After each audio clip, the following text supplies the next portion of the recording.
তেওঁলোকে পূৰা 12,270 পেজত তেওঁলোকে চাৰ্জশ্বিট দাখিল কৰিছে। তাৰ ভিতৰত তেওঁলোকে ডকুমেণ্ট দিছে প্ৰায় 8,698 পেজৰ দিছে আৰু 375 নম্বৰত তেওঁলোকে হেৰি দিছে, এই হেৰি দিছে, বিভিন্ন ডকুমেণ্ট দিছে আৰু 2,493 জনৰ তেওঁলোকে হেৰি কৰা হৈছে, চাৰ্জশ্বিট দিছে। বিভিন্ন জনৰ বিভিন্ন ছেকশ্যন প্ৰয়াস কৰি আছে। সিদ্ধাৰ্থ শৰ্মা আৰু শ্যামকান্ত মহনে 103 মানে মাৰ্ডাৰ কেছৰ হেৰি দিয়া আছে। বাকী কনস্পিৰেচি আছে, 105 আছে, 106 আছে, 116 আছে, এনেকুৱা বেলেগ বেলেগ ধৰণৰ আছে। চিকিউৰিটি গাৰ্ড কেইজনৰ এগেইনষ্টে খালি 103টো নাই তেওঁলোকৰ। অমিত প্ৰভা মই কৈ দিছোঁ, অমিত প্ৰভাৰ এগেইনষ্টে আছে বেলেগ ধৰণৰ 103 আছে, 238 আছে, 161(2) আছে, 37 আছে, 38 আছে, 36 আছে অমিত প্ৰভাৰ এগেইনষ্টে। আছে আছে আছে আছে আছে আছে সেইবিলাক আছে।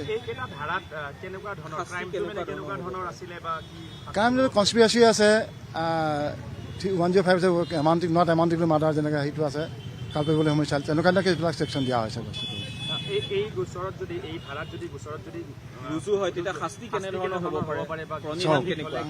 কিছুমান আছে ছেকশ্যন 1 লাইফো আছে, কিছুমান ডেথো আছে। হেৰি 103টো ধৰি লওক ডেথো হ'ব পাৰে, লাইফো দিব পাৰে বা কমো দিব পাৰে, সেইটো ডিপাৰ্টমেণ্টে আদালতৰ ওপৰত ডিপেণ্ড কৰিব। সিদ্ধাৰ্থ শৰ্মাৰ বিৰুদ্ধে কি ছেকশ্যন লাগিছে বুলি ক'লে? সিদ্ধাৰ্থ শৰ্মাৰ বহুত কেইটা আছে, প্ৰায় 7টা ছেকশ্যন তেওঁলোকে মই কৈ দিছোঁ বাৰু আপোনাক।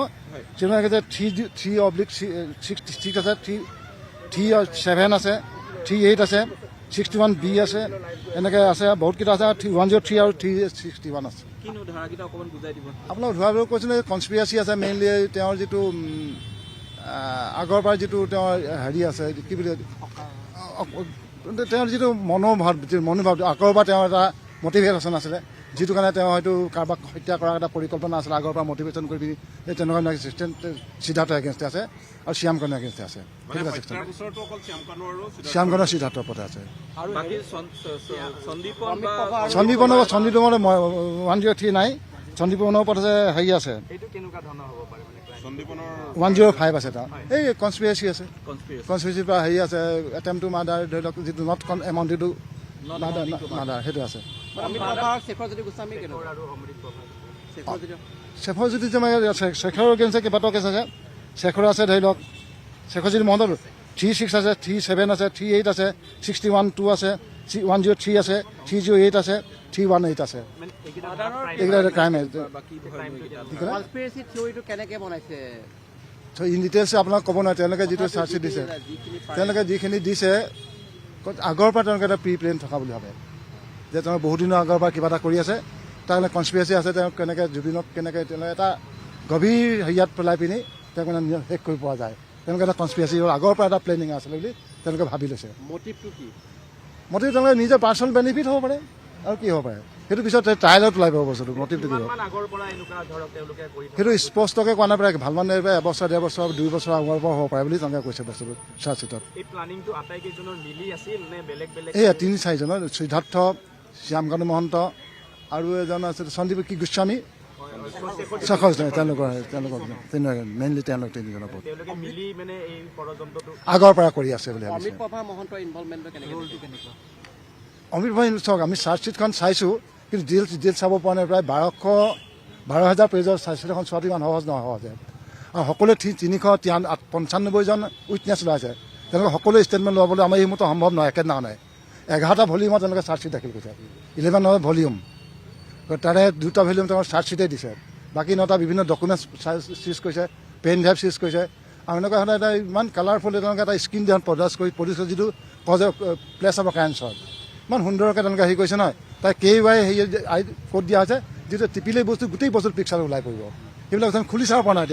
এতিয়া ট্ৰায়েলত আহিব, তেওঁলোকে 16 তাৰিখে ডেট দি আছে এপিয়েঞ্চত, তেতিয়াও গম পোৱা যাব বস্তুটো ক'ত কি আছে। বস্তুটো অৰ্ডাৰ কি হ'ল আজি কোৰ্টৰ পৰা? অৰ্ডাৰ এনেকৈ চিজৰ চাৰ্জ দিয়া আছে, কগনিজেঞ্চ লৈছে অনাবল চিজেম কোৰ্টে। কগনিজেঞ্চ তেওঁলোকে এপিয়েঞ্চৰ কাৰণে যে 16 ডিচেম্বৰ তেওঁলোকে দিয়ে এপিয়েঞ্চৰ ডেট আছে, সেইদিনা তেওঁলোকে তাতে এপিয়েঞ্চ হ'বলৈ এপিয়াৰ হ'বলৈ তেওঁলোকে ডাইৰেকশ্যন দিয়া হৈছে। 395 উইটনেছ। ফিজিকেল প্ৰডাকশ্যন নহ'ব এতিয়া, তেওঁলোকৰ যিহেতু লাইফ এণ্ড হেৰিয়াৰ কথা চিকিউৰিটি কথা যে হেৰিয়ে হ'ব থ্ৰ' ভিচি যোগেদি হ'ব। এতিয়া তেওঁলোকৰ যিহেতু অধিবক্তাৰ প্ৰসংগটো আহি পৰিছে, কোৰ্টে অৰ্ডাৰ দিছিলে, এতিয়া অধিবক্তাই তেওঁলোকে হেৰি পাইছেনে? মানে অধিবক্তা মই আগতেও কৈছোঁ এতিয়ালৈকে তেওঁলোকে বিচৰা নাই, আৰু বিচাৰিছে যদিও আমি নাজানো, কিন্তু আমাৰ কোৰ্টে যি অৰ্ডাৰ দি থৈ দিয়া আছে কোনো LADC বা কোনো ডিভিজন কাউন্সিলে আজিলৈকে এপিয়াৰ হোৱা নাই। কিন্তু পৰিণাম শ্যামকান্ত মহন্ত মিছেছ আমাৰ বাৰলৈ গৈছে, যিটো মই বাৰৰ প্ৰেচিডেণ্টৰ কাৰণে গৈছিলে।